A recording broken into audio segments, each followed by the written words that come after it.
out there and see what we have available.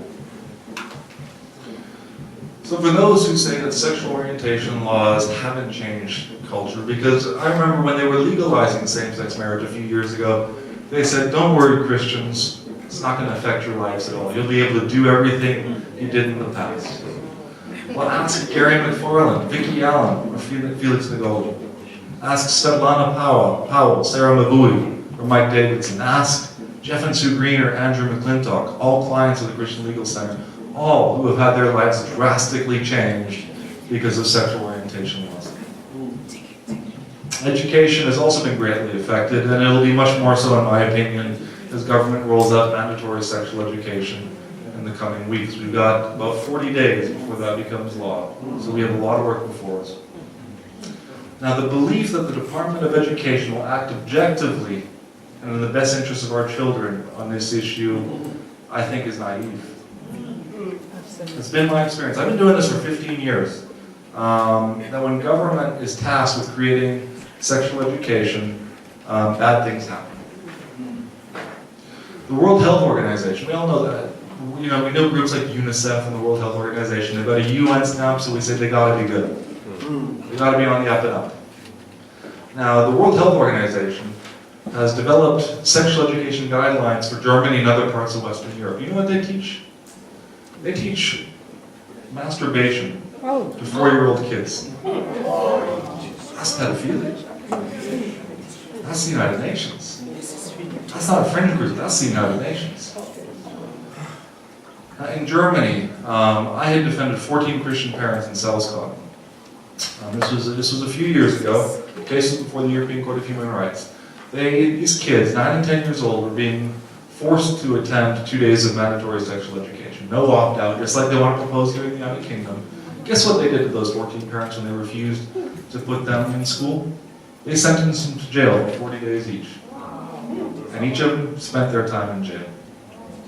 Martyrs for the cause, because they changed that law after them. But it took those parents going to jail for that law to change. Sometimes we have to stand up.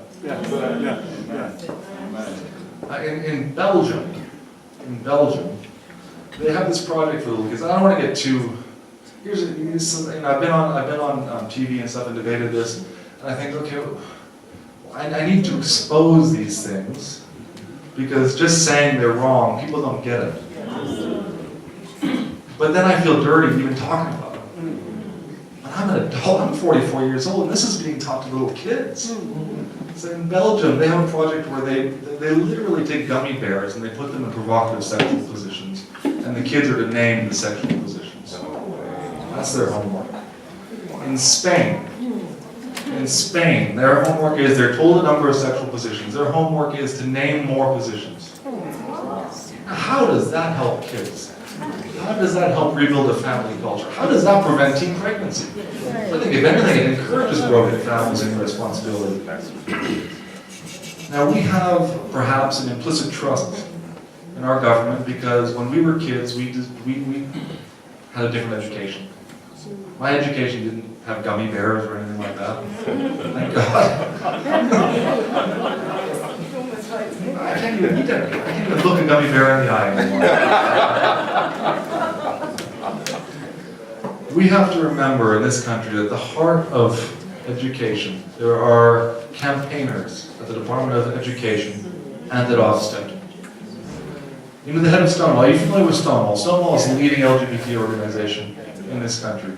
The former head of Stonewall is now one of the heads of Ofsted. No joke.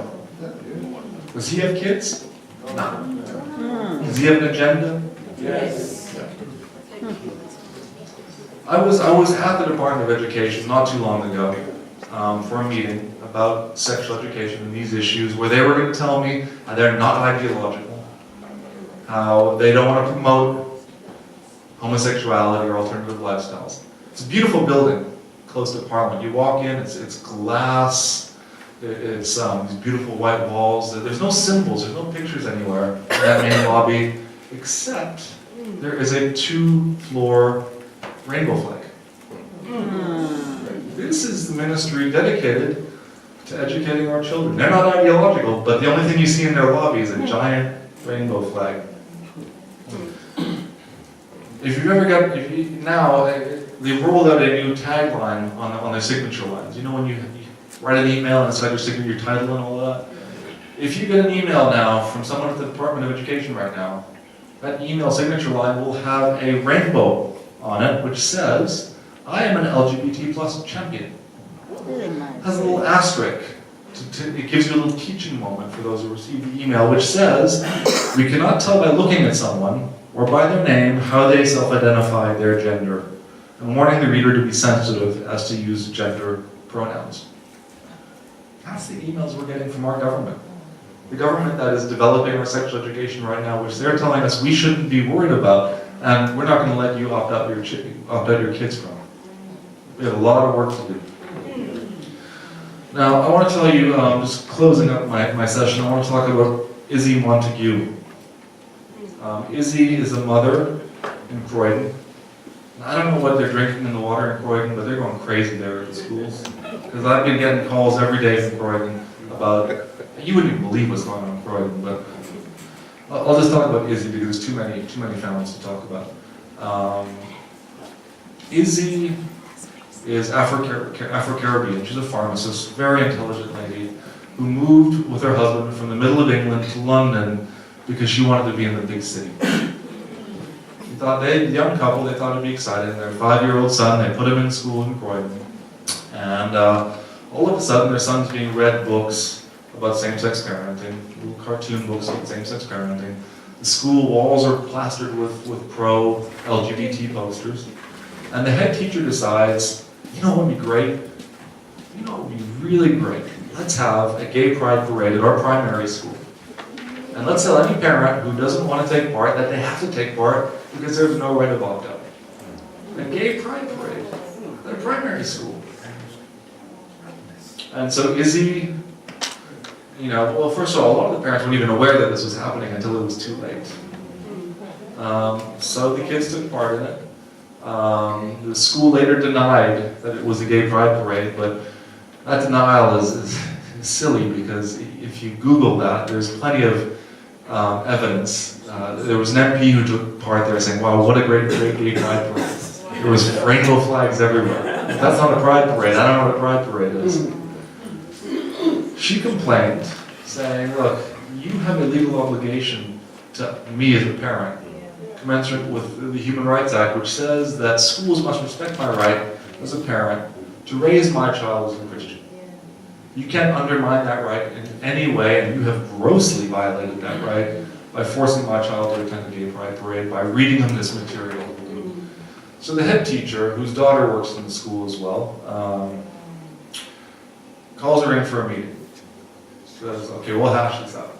So Izzy shows up thinking, finally someone's going to take me seriously. Her daughter's there to take notes. It's a formal meeting. You know what t-shirt her daughter was wearing?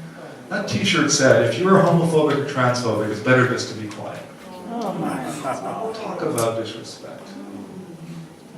So Izzy went through the meeting. She was remarkably calm despite that show of aggression. And 2-3 weeks later, she gets a letter from the school, the outcome document of that meeting, which says, sorry, but we didn't do anything wrong. On that same day that letter went out, the head teacher had her 5-year-old son put in detention for 3 hours. No one knows why. He's never been put in detention before. A lot of suspicious circumstances surrounding that detention. Next day, he gets put in detention again. She gets upset. Goes to the school, says, what's going on? She gets banned from the schoolyard. Now, we know of at least 3 other parents who suffered the same thing. They complained about the parade, child was put in detention, parent complained they were banned from the schoolyard. So this is education in the United Kingdom today. So we have a lot of praying to do, a lot of action. And I mean, Christian education, we need Christian education so badly. I've talked a lot about doom and gloom today, and I want to leave you with something positive. So I'll share something from Scripture with you. It's Deuteronomy 31:8. Do not be afraid, nor dismayed, for the Lord goes before us and prepares the way. So be courageous and be brave. You literally provide one of the final pillars against the sweeping tide of radical secularism and cultural relativism. This is the battle and the responsibility that will shape the next generation. It's been bestowed upon us. So let's be courageous, let's stand up, and let's fight. God is with us.